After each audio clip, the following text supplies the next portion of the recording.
Hello, welcome back, everybody, to another year of the Sunday Podcast. I'm Ollie Lum. And I'm Matt Seddon. Back in 2025 for our 5th season. You can expect more of this. He's claiming that he was ill before the semi-final, whatever. But, you know, I just feel like at that point he was just looking for attention. And some of this. Elio normally say, no human is limited. So I can't limit myself, or I can't just say I can do. As well as event coverage around all the major races on the UK circuit. And if you're a fan of the pod, please give us a rating and review on your preferred podcast streaming service. And if you want to stay up to date with all the latest news, give us a follow on Instagram at Sunday Podcast. As always, thanks for listening. See you next time. And we hope you enjoyed the episode. Hello and welcome back to another episode brought to you guys by sportsnews.com. As always, look, Matt is in Tokyo. He has landed. He has not eaten any sashimi yet. He's staying clear of the fish, but he has had some good grub and a good hot meal, I have heard. We're enjoying the athletics. We hope you are too. Let's get into it because, bloody hell, we only recorded, 48 hours ago, and so much has happened since then. So much has happened. I mean, start with, I was in the stadium tonight, epic stadium, really is sort of breathtaking. And yeah, weather is stifling, man. I don't appreciate it at home, definitely, you know, when you hear, you know, Crammy and Paula on comms and, you know, you hear people say how hot it is and you just don't appreciate it. You get here and I think I touched down at about 5:30 this morning and it was like, go outside, it was roasting, can't breathe, it's so humid. And then obviously throughout the day, it just gets hotter and hotter and hotter, and more humid. So yeah, it is very, very tough conditions. And I think to start with the women's 1500, for me, it showed. I think there was it was not particularly quick for how these women are used to running, you know, 2.7 through that first 800. And I could already tell, my tickets were amazing. We were right on that 1500 start. And, you know, I could tell the likes of Nikki Hiltz and basically all the others who weren't the four that got away were just struggling. You know, Sarah Healy, I think will be slightly disappointed with her champs, after sort of what looked like a really good season was about to pan out. The way she started things, you know, yeah, even Nikki Hiltz. I think Sinclair Johnson's been in great form. She was kind of disappointed in the final, and I think it literally, you could just tell. I think the conditions are affecting them. I think obviously race to race, you're going to be slightly more fatigued because of the conditions. You're not going to recover quite as well, and this is why I'm very interested to see how those guys who ran the 10,000 in those conditions, how they double back into 5,000, or even those who are doing the 15. Obviously, we know some of them are going to double back into 5K as well, and yeah, it's a following morning, how they're going to cope with that, and even how Kipyegon's going to cope. So I think that was a big part because it was a 63 first lap, and it was just Kipyegon doing the business up at the front. And yes, the last 300 was 44, and she closed really well. I haven't looked at the official splits. I was just doing the maths while I was watching the race, but yeah, she just turned on the afterburners, pulled away, and dominated really. And Hull, I think, had to go with it. Unfortunately, gets caught by Dorcas Iwoy, who I said is one to watch. And I thought the Kenyans might have gone 1, 2, 3. They almost went 1, 2, 3. Blimey, mate. What I'd say about Jess Hull, obviously, she's finished bronze. Maybe could have got the silver, but I think she's had a fabulous run. And I think we started writing her off like maybe a couple months ago, just thinking that she looked a bit cooked in the season. Yep. And fair play to her. She's made it all the way there. She's got herself another major medal and really cementing herself as for sure one of the best in the world. Like so good, consistently being up there and battling the likes of that Kenyan trio. Yeah. And I think, just cementing herself, like you said, as one of the best. And she just seems like the only one who can actually go with Kipyegon. No one else. I mean, and she was the one really who bridged the gap for Dorcas and Nelly Chepchirchir as well. Like, if it wasn't for Hull, they would have been a lot, you know, much further back behind Kipyegon, I imagine. You know, she's the only one who can go with. That's what gives me the confidence in Hull, that she can go, and when Kipyegon like moves on, she can go on and actually start winning these races. Whereas if you're always racing for second, when Kipyegon goes, someone else will come along and do the same. There'll be another Kenyan who comes along and does the same. So actually, she's still trying to win these races. She's not just thinking, I can't win, I can't go with it, I'm just going to sit and kick against the rest of the pack, and just really gets after it. And I think you made the comparison to Laura Muir from a few years ago. Like, that's almost where Jess Hull is now. But yeah, the thing is, you talk about when Kipyegon moves on. I think the problem with Hull's got is she's in her prime, and you know, when Kipyegon eventually moves on, I think Hull will be the last 2-3 years for Hull could not have gone any better. Yeah. And, so when you're thinking about LA, I think she's going to be there's going to be someone else. There's going to be someone else who is coming into their prime by the time LA swings around, and whether she's good enough to sort of keep improving from here on out, or whether we've seen the best and the fastest times from Jess Holt, it would make sense because Kip Yeagon has paced her to every PB that she's ever done. So, there is that. I think what was interesting about today's race is the fact that Kip Yeagon just slowly wound it up over that last 600, and it just didn't give the likes of Nikki Hiltz or anyone like that to get in with a sniff. Hailu, Kazimierska, Madeleine, the French lady, just anyone, Sarah Healy, just no one was able to get near it at any point, and it just increased at the wrong time for a lot of those athletes. It's been the case for the past few years, though, hasn't it, mate? Like that's the thing. But the way she ran that is kind of, I think the third lap was they went 2:07, and then the third lap was a 60.61. I'm pretty sure. Again, I haven't looked at the splits. I'm just going off of looking at the clock. They were 2:07 at 800. They were 3:08 at 1200. So whatever that third lap was, and this is how I think if someone like Kerr is to perform well, he needs to put like a 55 in that third lap for me. Because we'll move to the men's 1500 semis if you want, but he didn't look convincing enough for me in that semi-final. And the way Whiteman's closing, the way Whiteman's looking, I think Whiteman's going to come away with a medal the way he's looking if he gets his positioning right. Obviously, there's a lot more boys to contend with. You've got that other semi-final, but now Hocker's not in the equation. I mean, but yeah, that was the women's 1500. And obviously, there's not heaps to report because of the fact there was no Brits in there. I think Laura Muir would have liked to race like that. For sure. The way it wound up, that's how things used to play out. Back in 2015, 2016, 2017, when Kip Yeagon won her first title. That's how things used to play out. But I mean, this lady is 4 world titles. I mean, 3 Olympic golds. She's just an animal, and it's going to be. Chebet was there in the stands watching her, and I think it's going to be great to see both of those go toe for toe in the 5. And like I said, this might be the last we see of Kip Yeagon on the track, but she could be winning these titles for mate. On that women's 5 years. Could easily be one of the race of the champs with those two going toe to toe. Like I would have said. We've been saying for the past few years, always the men's 15. But yeah, let's chat about that semi-final now because we're going to be missing. Going to have one of the big 3 in that semi-final, and it's just going to be Josh Kerr. And mate, you say Kerr didn't look convincing. Mate, I think that's just a case of what happens when you're trying to run within yourself and when you're trying to conserve energy and just get the job done. You're never going to look as smooth and as fluid as if you're running all out. And making moves. I think the problem he did with the this right thing. Like he got himself in a great position on the shortest line, made sure he got through. Hopefully that fall wasn't kind of any worse than it kind of looked. It looked fine, but like you never know whenever you hit the deck. So hopefully he's feeling all right after that.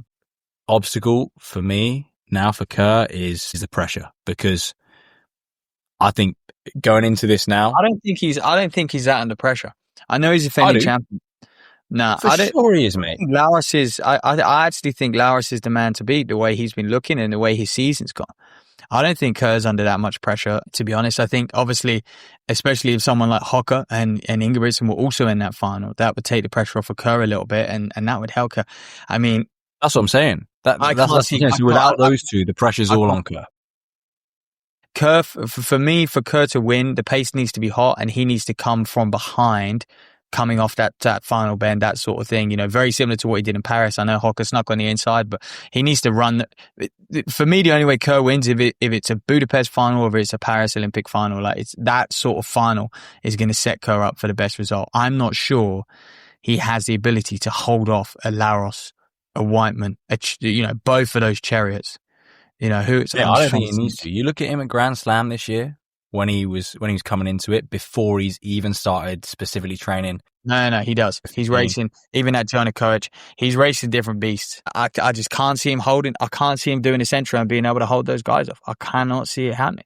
Yeah, for me, I'd actually, obviously, unfortunately, I mean, that Hocker incident was just a fucking joke. I mean, that's 1500 meter running. There was no malice. You don't think he should be DQ'd? I don't think he should be DQ'd at all. Mate. What are you on about? There's zero DQ for me there. He's just like, mate, he's like gone sideways to get through that. No, he's just ran crap. He's literally thought to himself, that's just poor tactics. You can't just push your way through because the gap doesn't open up. And this is the problem, before, right? yeah, Hocker, for the past few years, has been making a career out of just hugging the rail and getting lucky, right? And it opened up on the inside. If you keep making that your tactic, one of these days that's going to happen like it did yesterday. And he fully deserves that. Look, I'm a big Cole Hocker fan, and I love the way he races. I want him to be in the final, but for me, that's a flat out DQ, and you can't do that. You start letting people do that because they're Olympic champion. You just take the piss out of the whole sport. Like, how can you be like, oh, I just run there, and if there's no room, I'm just going to push someone out of the way. If Giles does that in a British champs, everyone's going crazy and being like, no way should you be doing that. The thing is, he didn't push fuck, and he like slithered through a little gap there. He almost, for me, he went sideways, sort of weaved his way through that gap. Nilsson's going backwards. There's no gap though. There's no gap there. But it doesn't matter if they're going backwards. Small, he's positioning himself wrong. I said before the champs, Hocker is, one of the best at getting out of terrible positions. And for me, he got out of there fair and square. I think it's a real shame they've DQ'd the Olympic champion. They've DQ'd the man who's going to take that title. But anyway, it's a shame he's not in there, but it's the right call. Like, you make a mockery of the sport. Obviously, just like the women's, people have been upgraded. I mean, how many 1500 finals have we seen over the last 3 or 4 years where they have not had 12 in the final? They've had 13, they've had 14, they've had 15, because everyone just gets fucking upgraded. Oh, so it's ridiculous. It's ridiculous. Falcons, he's been pumped up there, and just trying to think. Hocker would have been better. I agree with you though. When you watch it back, he had multiple occasions to actually get out. On the back straight, he had occasion to get out. Even on the home straight, he had a choice at one point coming off the bend that he could have got out. At the bell, he was. You know the funny thing? He would have got through if he didn't push through that gap, because Gawley got through, and Hocker's in a better position than Gawley. Like, he was not patient enough. It serves him right. He's positioned himself badly. That's racing, and that's he's let too many people by at the wrong time, and he's had a stinker there. Yeah. Tactically, but I think his fitness 100%. Is showing. Anyway, he's just going to be fresh leg for that 5K. He's going to go in there. He'll win the 5K easily. He's going to make the 5K even more exciting. But Cosgren did a great job to get through there. He closed really well, showing that close. So, my money's just going with, and we probably have to go there and talk about it. Those who have done. It's funny. I was exchanging a few messages with Dave Reagan today. Hopefully, going to catch up with him tomorrow or whenever we get the chance. Those who have done Grand Slam, and I think a lot of people are thinking it and seeing it, just look a little sluggish. And the only one I think who's got it right is Cole Hocker. And he's looking better than ever. But everyone else... he's not easy, because tactically he's looking terrible. No, I know, but for me, it's not about Kerr's looking sluggish. The guys who did the 5K, they're looking sluggish. The 800 boys, we'll get onto that now. Obviously, their heat, they're looking a little sluggish. Both Wanyoni and A-Rob, for me, didn't look amazing today in their heat at all. So, but sometimes that's the way, right? We don't know when these athletes come in. We don't know when they fly in, and sometimes the ones who don't look great in the heat then pick up and look alright in a semi, and then are okay. Like, particularly those kind of guys like Robbie Wanyonis, they're good enough to, it just doesn't matter. Well, you know what? The other day I was saying I think some people have prepared for they prepared for the heat, but they haven't really prepared for that humidity. And look, the Kenyans are definitely in that bracket. Like, they don't do any form of sort of like heat training, humidity training, or anything like that. They're so focused, and they train up in Kenya, and that's the most important thing. And for most of them, it works. Like, you look at Kipyegon, you look at Chebet, everyone, like, all females are absolutely flying. But I just wonder if that plays a little bit of a factor. But let's break down these heats. Then we'll just focus on the heats with the Brits in, and in some of the big names. To be honest, because heat 1 was no one really of sort of importance to us. Obviously, Spaniard in there. The only thing I'll say, mate, do you know someone we did not talk about in our preview was Sajati? And I think it's just because he's been a bit quiet this year for his own standards. But in recent years, he's been one of the guys who has shown so much promise, particularly in championship races. And I don't know if we're just sleeping on him. Well, we can go there and we can talk about the semi-final lineup, because talk about semi-finals of death. They were saying about 1500. I didn't think that 1500 semi-final was too. I mean, yes, it was, but the problem is when you go on like current form, like Whiteman's current form hasn't been amazing and sort of like and stuff like that. So when you look at these semi-finals, like, it's difficult. Like, I know you had all those guys in the same heat, in the same semi, but this men's 800 is a joke. A joke. Four guys who have medaled at the World Championships: Addison, Arup, Wanyoni, Sajati, Hangura's in there. Mark Inglis is in there. I mean, that first semi-final. Top two is crazy. Obviously, fastest losers, top two, big. Got to be quick, but to be fair, you've got two of the fastest front runners in Arup and Wanyoni. No one front runs like them. So if you're Patterson, you've just got to pray that this race gets out. Because, I think, but, saying that, Wanyoni for me didn't look amazing. Arup didn't look amazing. Patterson's just got to pray that race gets out, to be honest with you. But yeah, Arup finishing third in his heat. Atui came like storming by him. And Patterson looked really good. He was in all the right spots, obviously beating 2 hours as well. So, but, that's semi-final one. And hey, what are your thoughts on having the fastest lose in the 8? Because, like, we've obviously moved away from it in the longer I think it does need to be done, because I think you can front run, you can attack an 800. There's no excuse for it. I don't think it's a huge advantage going in those later heats. For me. I don't think it's a huge advantage, but I just don't know if it's like margins are smaller as well. Should they even have to think about the time? Do you know what I mean? Yeah. I don't think it's a huge advantage, because in the first heat you just know, we need to run at a decent pace. But like, I don't think. Well, you could. I mean, with 3 semis, I mean, each semi-final has 9 men in, and but you could go 4 from each, right? Or there's 3. No, you could go 3 from each though. Yeah. Oh, actually, no. Sorry. The semis are just. Sorry. It goes from lane 2 to 9. That's why it's confusing me. I was like, there must be 9 guys in there, but there's only 8 guys in there. So yeah, I guess it just 3 doesn't go into 8, does it? So you've got. You could have 9 in the final if that's just how it comes out. Do you know what I mean? You definitely have 9 in the final. Yeah. They've done that at British Champs before. Had 9 in the final. Well, they'll end up having 10 in the final because someone will fall. Someone will fall. Yeah, that's a good point actually. Yeah, like I just think you just change the final qualification slightly to just make it a better qualification. Like, no one's going to care if there's an extra guy in the final. Yeah. Someone that we should talk about is the Irish guy, that McPhillips. I mean, boy, he looked really good. Former Euro Junior. Former Euro Junior champ, I think, over the 1500. Yeah, he's looked fantastic, mate. Ran his 144 in Ireland back in July, but hasn't done too much since then.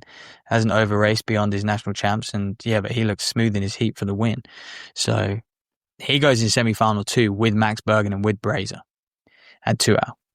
Yeah. So again, that too. Semi-final 2 for me is like you've got Brazier, you've got Bergen, and you've got 2 hour. It's another big, and Panici, the Italian, who's having a great season. Mate. Yeah, and Slimani Muller. But then semi-final 3 for me, I'm like, you got Atui, Masilela, Hoppel. The Kenyan look poor. Crestan, although he's fast on paper. So the problem is, do you know how they seed it? They seed it on these fucking world rankings, I'm pretty sure. Pretty sure, well, if they do seed it on that. They should seed it on the They seed it on what happens in heats. They seed it on that's fine. That's fine then. Serves them right. Yeah. Do you know what I mean? It doesn't help. And this is a problem. It's like a Champo League draw. It doesn't help when Arop's coming 3rd in his heat. It's like, then he's going to get dumped. And that's the problem. That's why you have these crazy semi-finals. Yeah. Makes sense though. Yeah. So anyway, Bergen, I mean, the Brits, I thought Patterson and Bergen looked great, and Crookham ran a great heat. Well, he was unlucky, to be honest, I think. Yeah, it was always going to be tough for him, wasn't it? And I think always going to be tough. Put a shift in, closed hard. And I think, again, it just comes down to perhaps just having a little bit more confidence and just getting further up at like a crucial point in that race. So you're closer to the action when it gets going. But I mean, he can be pretty happy with the guys he's lived with there. And in like, he was only, a couple points of a second behind A-Rob and stuff. So, 141, 142 guys, and he's held his own, really. He's got a bright future, I think. I think so, mate. He's got to be pretty happy for that. Look, should we chat about the big man, Mr. Beamish? What a race. But again, that race, look, George Beamish has an incredible last 100. His last water jump was poor. He stumbled and collapsed a little bit in that last water jump, and he's still closed up on the boys and on El Bakali. And when he gets going, when he gets a sniff of the win, he's just ridiculous. Like, he is just untouchable. However, I do think El Bakkali thought he'd won that. El Bakkali going into that last hurdle thought he'd won. He was running in. Beamish then comes up on him. El Bakkali like quickly picks up his pace again. So he does have enough to respond, but he's run out of room. There's no, Beamish has got all the momentum by that point. You're not living with him. But then again, I look at that and I'm like, I think there should be a few men disappointed that they didn't try and take things on. I mean, Rupert is one. Wow, mate. German and Muria as well. How is Muria not, he's in Japan. He's run 8.0 this year. He's in fine shape. He doesn't really have an electric kick. For one, he foots on, so that doesn't help him when they're trying to run 58s. And I know he does hurdle when they're moving real fast. I'm like, mate, why wasn't he just, get that first K done in 242, 243 and ask the question of these guys who haven't shown form? But yeah, they played into Beamish's hands. And, Mikowski gets it going in true Ed Eyestone fashion, trying to drill that last 800 in 2 minutes. He almost does it. And, he was great. I think he pushed a little too hard, Mikowski, with sort of 500 to go. I think he pushed a little too much. It's crazy, mate. It was obviously like, if you'd said 2 years ago that like, oh yeah, world champs in 25, they're going to win a men's steeple in 8:33, you'd be like, no way.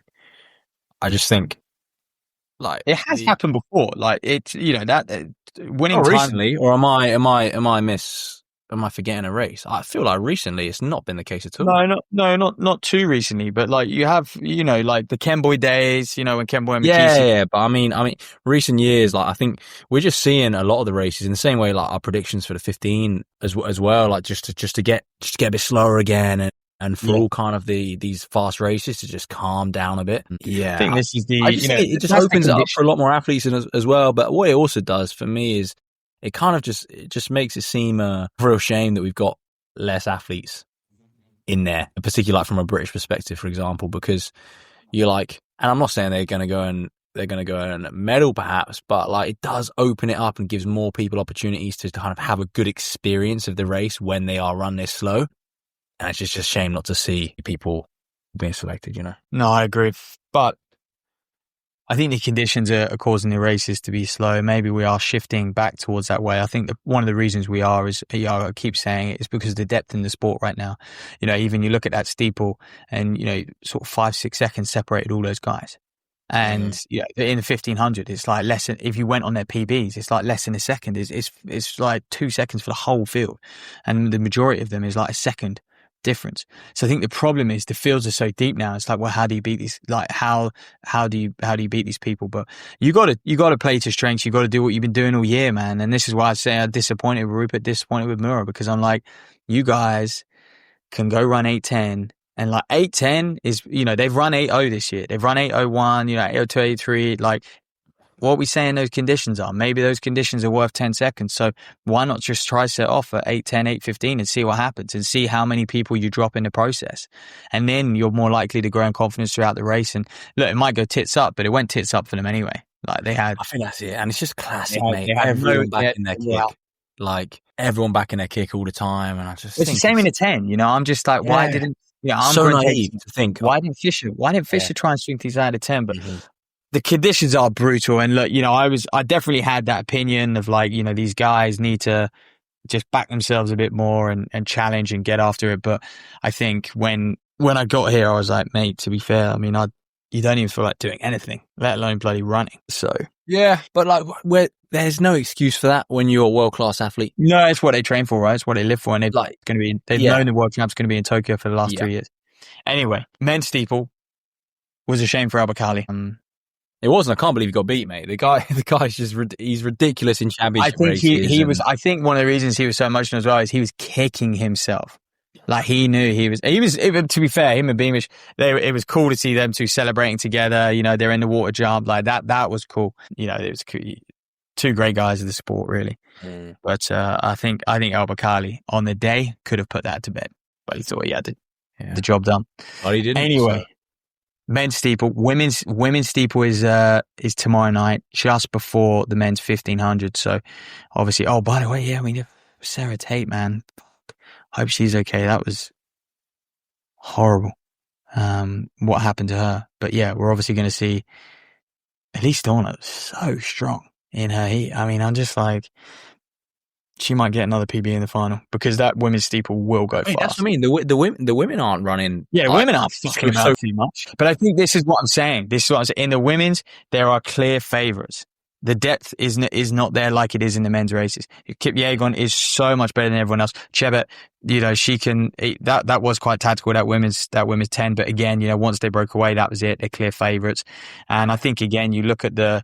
Well, I'm saying the times they're running though are not like they're not ridiculously slow. No, it's clearly not that you can run fast. Do you know what I mean? Yeah. Like at least Fauna's running a PB, like you say. And yeah, maybe it's overdue, but she's still running a PB. They're not running. Yeah, I know. And those women's steeple heats were pretty swift. Like that's it was. What I'm saying, yeah, definitely. So it's not impossible. But anyway, we talk about conditions, and we will talk about the men's marathon, and poor old Emil just overheating at 38, 39K. He got dropped from the group. Yeah. It was. That marathon just flew by. I actually managed to download it and watch it on the plane, so that was nice. But just like there's just all there, and I actually thought 2:09 in those conditions was bloody good. But what a race for the ages! Bring back marathons finishing in the Olympic on the track. Bring that back. 350 meters on the track. The full start as well. That was unreal. Good. I think you get those. It's just incredible. They went into the stadium and you heard the crowd just erupt when they entered the stadium at the end. And like as they were approaching the stadium, I just thought it was just so much anticipation building. You had 5-6 men like all together with about less than a K to go as they like built towards the stadium in the backdrop, and I just thought amazing. And then obviously they come in and crowd erupts and sort of 3 of them break away and just do that last lap, bring that back, start and finishing those major championship marathons in the stadium. But what a race. And I think just a shame for Emil really that it didn't quite click for him and the heat got the better of him, and that is a shame. Yeah, it's tough, isn't it? But look, he'll be back and he'll have learned loads from this in terms of like not just the race itself, but another marathon build up. And where do you think he goes now? Like where do you think he goes? Do you think he? I think he goes and chases the time. I think Emil has to now. I think Emil has to just go and because next year there's nothing really. It's Europeans but it's when does he chase that time? Does he try and squeeze one out like in Valencia or Seville? No. I think that's the thing with him. Like he's got London in his corner. He's going to make sure that he recovers off this one and then build up properly for another one. I don't think they're like 4-year plan or whatever they have, 10-year plan, right? I don't think that changes. I don't think they're the sort of pairing coach and athlete that are going to be like, oh, I didn't go to plan, so we're going to go and try and pop one soon. Instead, it will be, look, usual break, usual rebuild, and then we go from there. I think could be. I think the earliest we see him is London, right? But I think he's better off waiting and going somewhere a bit quicker, to be honest. Well, yeah, I think he's better off avoiding London. Well, I just think like he's run decent. Problem is with London, unless you're ready to run too far. Yeah, and he might be. He might well be, but I think he's better off waiting and then Berlin or Valencia next year. Yeah. I mean, his training partner. I guess they don't really do much training together, but share the same coach. Petros almost won gold. The German. Fantastic guy. He is like the most humblest, fun guy that you'll ever meet. Yeah. Again, it was a shame that I think he just sort of he was trying really hard actually, but I think he just gave Simbu a sniff at the wrong time. It's like Al Bakali gave Beamish a sniff. And the problem is, when you just relax a teeny bit in that last 100, that last 50, that's all they need. That's all that person needs. Like you just can't show any signs of weakness, because the minute they make contact, they're going all the way to the line until they get you. They got that momentum, and the Italian as well. Huge run from Inaui. So Iwani, sorry. I really enjoyed that men's marathon, and I think after it's all about surprises like that, and watching championship marathons play out for me is almost. Well, I prefer watching a championship marathon play out than I do watching a London. 100%. Yeah, because I think when you watch London, it's particularly in the Olympics, because actually you get all the big names as well. Yeah. But But I think there is some argument with the world champs. Is that marathon needed? Will that marathon still exist? The World Championships marathon in the I should see why not. Unless they've got like no money and they can't afford to put it on. Why not have it and give athletes an opportunity Thought it was great. You get big fields. The crowd, by the way, were amazing. You know, they're all over it. Absolutely. I don't see the drawback. Do you see what I mean? Like, well, I think the problem is, mate, you've now got 7 marathon majors, which are big paydays for marathon runners. So they're all gonna drift towards those. And then on top of that, you have your Valencias, you have your Sevilles, you have all these other marathons they're gonna be your Amsterdams, your Frankfurts, all of this, which we know people are doing. So I think there is a lot of marathons that are just going to tempt people to do. So you get weak fields. Yeah, but. And I said it probably is when you could obviously. I mean, it obviously is, right? It's the easiest championship gold to win out of all the events. Maybe the 100, you only have to run for 9 seconds. So. Now, I'm just talking about the guys, the guys and girls that you have to beat. You know, in relative terms, the athlete you have to be to podium in the marathon at the World Championships is nowhere near the same athlete that you have to be to podium in any other event. Yeah, for sure, mate. So that's why you kind of you wonder. Like, fuck me, World Athletics are thinking about making it a mile steeple because the 3K is not entertaining enough. I mean, what an advert for the 3K steeple, and in the heats again, people falling, clattering, drama, and then you get a storyline like Beamish. That's a race of the champs, pretty much. And World Athletics are like, oh, well, yeah, we might need to cut a mile steeple, Anyway, so that's pretty much it. We roll on now. We've got some great days of athletics coming up. And obviously that men's 1500 tomorrow, not the men's 1500 we thought we were going to be watching. This World Champs has been the champs of the underdog. It has, mate, and it's a good job we don't get paid to do predictions, mate, because fuck me, we suck at it. Saying that, I actually I put a wager on Dorcas getting on the podium today. So she had me money. But mate, right now, let's hear it. I'm gonna go ballsy, and I'm gonna go Whiteman wins tomorrow. Wow. No way for me, mate. Kerr. His positioning's ace. Kerr's gonna tie up. Kerr's gonna feel like Kerr, the problem is he has the same as the problem Jakob has. Everyone's looking at him. Everyone's going, what's Kerr going to do? Laris is cool, calm, and collected. I think. Mate, that's what I said to you earlier. Then you're saying there's no pressure on him. No, Laris. I just think Laris might just go a bit too soon. Might just get a bit antsy. I don't think Laris wins. I think Whiteman comes good, mate. If he can stay clear of all the antics. Honestly, beyond Kerr, Whiteman, and Laris, I'm like, I don't know who else features. Mate, Gawley could get himself up there.